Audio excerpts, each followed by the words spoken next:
Hello student, আশা করছি তোমরা সকলে ভালো আছো। আজকে আমি তোমাদের আলোচনা করব ওয়েস্ট বেঙ্গল বোর্ডের ক্লাস 6-এর it all began with drip এর কোশ্চেন অ্যান্সারগুলি। প্রথমে দেখো, এরা রয়েছে টিক দ্য কারেক্ট অল্টারনেটিভ। সঠিক উত্তরটা কোনটা হবে? The tiger took shelter near the house of, কোনটা হবে? ওল্ড, এই যে ওল্ড ওমেন, এটাই হবে একেরটা। দি ওল্ড ওমেন ওয়াজ, এইটাই হবে দুয়েরটা ill tempered. The tiger thought deep was A creature. Bholenath was A potter, অর্থাৎ একজন কুমোর। এবারে দেখো, রিয়ারেঞ্জ দ্য ফলোয়িং সেন্টেন্সেস, সাজাও বাক্যগুলি, নিচের বাক্যগুলি ইন দ্য কারেক্ট অর্ডার, ঠিক গল্প অনুযায়ী। পুট দ্য নাম্বার দিতে বলছে ইন গিভেন বক্সে দেওয়া আছে। সি, প্রথমে কোনটা হবে সেটা আমরা আগে সেটাতে চলে আসি। এইটা দেখো, এই tiger was caught in a storm, এটা 1 নাম্বার হচ্ছে, ঠিক আছে। এবার 2 নাম্বার কোনটা হচ্ছে? দেখো এই যে এইটা, এটা the tiger took shelter outside an old women's hut. এবারে দেখো 3 নাম্বারটা হচ্ছে কোনটা? 3 নাম্বারটা ঢুকছে এইটা, the old woman was ill tempered that night, ওই দিন ওর মেজাজটা খারাপ ছিল। এবার 4 নাম্বার হচ্ছে এইটা, she pushed her bed round the room to keep it dry. 5 নাম্বারটা হচ্ছে এইটা, Bholenath was looking for his donkey. তারপরে 6 নাম্বারটায় last, Bholenath saw an animal huddled against the wall of the women's hut. এটা হচ্ছে তোমার রিয়ারেঞ্জটা গেল। Complete the following sentences with information from the text, অর্থাৎ অনুচ্ছেদ থেকে লাইন নিয়ে, অর্থাৎ বাক্য নিয়ে এটা পূরণ করো। দি টাইগার ওয়াজ ফ্রাইটেন, বাঘটা ভয় পেয়ে গেছিল কারণ Bholenath pulled the Tigers years, কারণ ভোলেনাথ বাঘের কান ধরে টেনেছিল বলে ভয় পেয়ে গেছিল। ভোলেনাথস ওয়াইফ স্ক্রিমড, চেঁচিয়ে উঠেছিল ইন ফিয়ার, ভয়ে, when she discovered the tiger tied to the tree. Okay, যখন সে আবিষ্কার করলো বাঘটা গাছের সঙ্গে বাঁধা। Disturbed and confused by people, বিঘ্ন ঘটেছিল লোককে দেখে। দি টাইগার র্যান অ্যাওয়ে, পালিয়ে গেল, টু দ্য জঙ্গলে পালিয়ে গেল। Bholenath announced proudly that he captured the tiger last night, সেই আর কি গত রাত্রে বাঘটাকে ধরেছিল। Why did Bholenath bring the tiger home, কেন ভোলেনাথ বাঘটাকে বাড়িতে নিয়ে এসেছিল। On that stormy night, hello students, আমি তোমাদের বলছি, তোমরা একটু শোনো, শুনে তারপরে ধীরে ধীরে লেখো, হয়ে যাবে। On that stormy night Bholenath thought by mistake the tiger was that the tiger was his donkey, so Bholenath brought the tiger home. Okay, next, what made the neighbors come running out of the house, কি কারণে প্রতিবেশীরা ঘরের বাইরে বেরিয়ে এসেছিল। What in the morning Bholenath's wife discovered the tiger tied to the tree and screamed in fear. Hearing her, অর্থাৎ তার মানে কণ্ঠস্বর শুনে স্ত্রীর, the neighbor came running out of their hut. তাহলে কারণটা বোঝা গেছে, আশা করছি তোমরা বুঝতে পেরেছো। এবারে দেখো third question number C, why were the villagers relieved, গ্রামবাসীরা কেন আশ্বস্ত হয়েছিল। দেখো আমি দেখানোর চেষ্টা করছি, the tiger had chewed through the rope, মানে দড়িটা চিবিয়েছিল এবার চেবানোর ফলে ওটা ছিঁড়ে যায়। It ran away to the jungle, the villagers were relieve. তাই গ্রামবাসীরা আশ্বস্ত হয়েছিল ওই বাঘটা চলে যাওয়ার পরে। How did the king reward Bholenath for his bravery? তার সাহসিকতার জন্য রাজা কিভাবে তাকে পুরস্কৃত করলো দেখো। হি বলতে the king made Bholenath the commander in chief of the king's army. Bholenath and his wife were given a huge house to live in. আশা করছি তোমরা বুঝতে পেরেছো স্টুডেন্টস।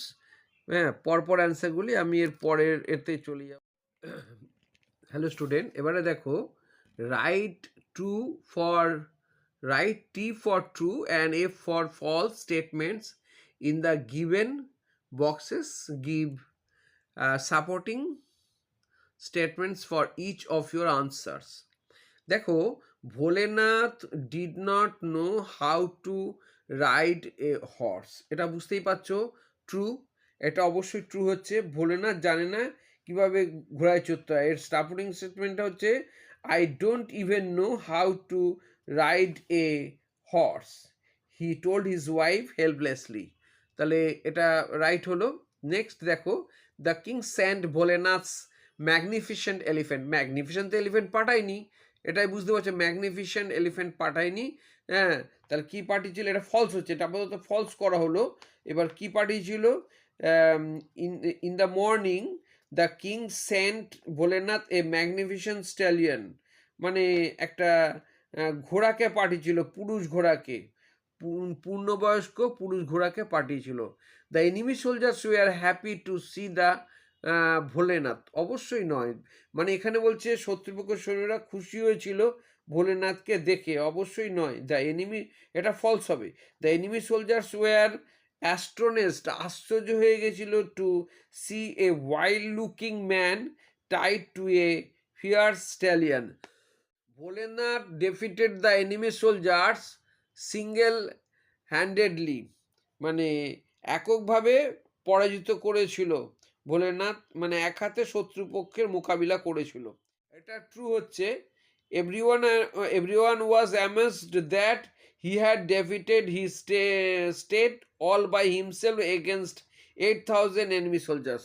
এক কথায় তো সেটাই, যে কোনো কারণেই হোক এক কথায় সেটাই হয়েছিল, ঘটে যায়, অপূর্বভাবে সেটাই ঘটে যায়। এবারে দেখো, answer the following questions in complete statement. Why was Bholenath full of despair? হ্যাঁ, তা কেন ভোলেনাথ সম্পূর্ণ হতাশ হয়ে পড়েছিল? তা Bholenath was full of despair because কারণ he was given the responsibility of protecting the state against the enemy. তাহলে বুঝতে পেরেছো, মানে তার উপরে দায়িত্ব পড়ে যায় দেশ, মানে তার রাজ্যকে রক্ষা করার জন্য, কিংডমকে। তারপরে প্রশ্ন, how did his wife help him to overcome his travail, মানে তার সমস্যা সমাধানের জন্য স্ত্রী কীভাবে সাহায্য করেছিল। To overcome his travails Bholenath's wife tied him to the horse so that he would not fall from the horse's back. Okay, তোমরা একটু বারবার চালিয়ে জিনিসটা কনফার্ম করে নেবে, তাহলে বুঝতে পারবে কিভাবে লিখতে হবে। এবারে দেখো সিএরটা বলছি, what made the enemy soldiers, কি কারণে শত্রুপক্ষ সৈন্যরা গ্রেটলি স্কেয়ার্ড, মারাত্মকভাবে ভয় পেয়ে গেছিল। কোশ্চেনটা ফলো করো। When the enemy soldiers saw a wild looking man tied to a fierce stallion, waving branches excitedly and shouting loudly, they look him to be a great soldier and were scared. মানে শত্রু সৈন্যরা যখন ভয়ঙ্কর এক ঘোড়ার সাথে বাধা একজন উন্মত্ত লোককে উত্তেজিতভাবে গাছের ডাল ঘোরাতে দেখলো, তখন তারা তাকে একজন বড় যোদ্ধা বলে মনে করলো এবং ভয় পেল। আশা করছি তোমরা বুঝতে পেরেছো। তোমরা যদি একবারে বুঝতে না পারো, আরেকবার তোমরা চালিয়ে ভিডিওটা শুনে নেবে। Do you think Bholenath could truly be called a legendary character? ও কি সত্যি কিংবদন্তির চরিত্র তোমরা কি মনে করো? অবশ্যই না। Bholenath could not truly be called a legendary character. Actually he was a coward. সে ছিল একজন কাপুরুষ। His luck made him a hero. ও সৌভাগ্যের জন্য নায়ক হয়েছে, এমনি নয় কিন্তু, তাই না? রিড দ্য ফলোয়িং সেন্টেন্সেস, নিচের বাক্যগুলি পড়ো। আন্ডারলাইন দ্য নাউন্স, নাউনগুলো আন্ডারলাইন করো। Which indicates either a state of being or a quality of mind. যে কোনো একটা হবে, হয় স্টেট অফ অবস্থা বা কোয়ালিটি অফ মাইন্ড বোঝাবে। Kindness, beauty, childhood, freedom. Form মানে তৈরি করো। Abstract noun from the following words. Dark মানে অন্ধকার, ডার্কনেস, দেখো এই জায়গাটা আমি লিখে দিয়েছি ডার্কনেস। হ্যাঁ, তারপরে 2 নম্বরে দেখো adult, adulthood, adulthood, HOOD, adulthood. তারপরে দেখো amaze, অ্যামাজমেন্ট, AMAZEMENT। Disturb, disturbance, BNCDISTURBANCE। তারপরে দেখো confuse, confusion, CONFUSION। Sweet, sweetness, তার সঙ্গে NESS যোগ হয়েছে। হ্যালো স্টুডেন্ট, আজকে হচ্ছে তোমরা বুঝতে পারছো। এবারে চলে আসছি আমি নেক্সট কোশ্চেনে। আন্ডারলাইন দ্য ওয়ার্ডস, শব্দটা আন্ডারলাইন করো। Indicate A group of people বোঝাবে, গ্রুপ অফ অ্যানিমেল বা গ্রুপ অফ থিংস বোঝাতে হবে। যেমন আই স এ ক্রাউড, এই ক্রাউডটা মানে মানে জনতা, ভিড়। ক্যাটেল, গবাদি পশুকে ক্যাটেল বলা হয়, এইটা হবে। মানে a herd of cattle is passing by. Our school cricket team has won, এই টিমটা, টিম মানে দল। A bunch of flowers, bunch মানে তো গুচ্ছ।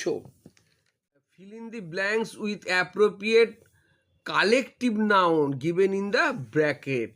বক্সে রয়েছে কালেকটিভ নাউন। প্রথমে এটা করে দিয়েছি, আমি ওদিকে যাচ্ছি না। I bought A bunch of grapes, এরা দিয়েছে দেখো এই জায়গাটায়, এখানে ব্রাঞ্চ দিয়েছে দেখো, এই যে এটা।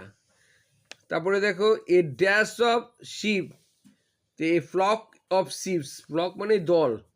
I saw a dash of bee, swarm, SWARM মানে এক ঝাঁক। The dash is very noisy, the class, এখানে ক্লাস আছে দিয়েছে, দেখেছো ক্লাস আছে। তারপরে দেখো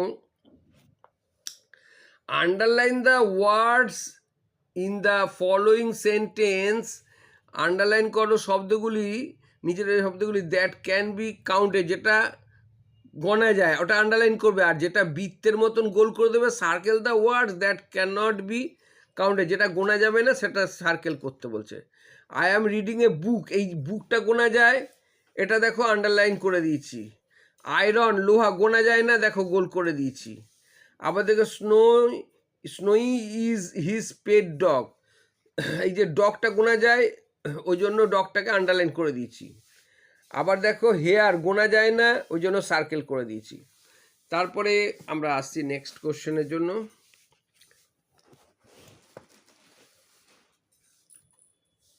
read the sentence carefully and put the underlined words in the correct column, সঠিক কলমে বসাতে বলছে। মিল্ক তো গোনা যায় না, এটা হচ্ছে আনকাউন্টেবল নাউন। ওকে, ডোর গোনা যাবে, কাউন্টেবল নাউন। সুগার গোনা যাবে না কিন্তু, তাহলে আনকাউন্টেবল নাউনের মধ্যে পড়ছে। মার্কেট গোনা যাবে, কাউন্টেবল নাউন। টয়েস গোনা যাবে, কাউন্টেবল নাউন। চিলড্রেন গোনা যাবে, এটাও কাউন্টেবল নাউন। তাহলে আমাদের এটা হয়ে গেল। এবারে দেখো তারপরে read, find words from the nearest meaning to the words given, দেওয়া আছে নিয়ার। কিংলি, রয়্যাল হবে, ROYAL। সরো মানে দুঃখ, এখানটা দেখো স্যাডনেস, এটা হবে, আমি লিখে দিয়েছি যতটা বেরিয়ে। Surprised, astonished, ASTONISHED। Okay, afraid মানে ভীত, স্কেয়ার্ড মানে ভীত। তারপরে দেখো এই জায়গাটা তোমরা একটু লক্ষ্য করবে, এটা একটা প্যারাগ্রাফ লিখতে হবে, study the flow chart given below, এই ধরনের জিনিস পরীক্ষায় কিন্তু আসেই।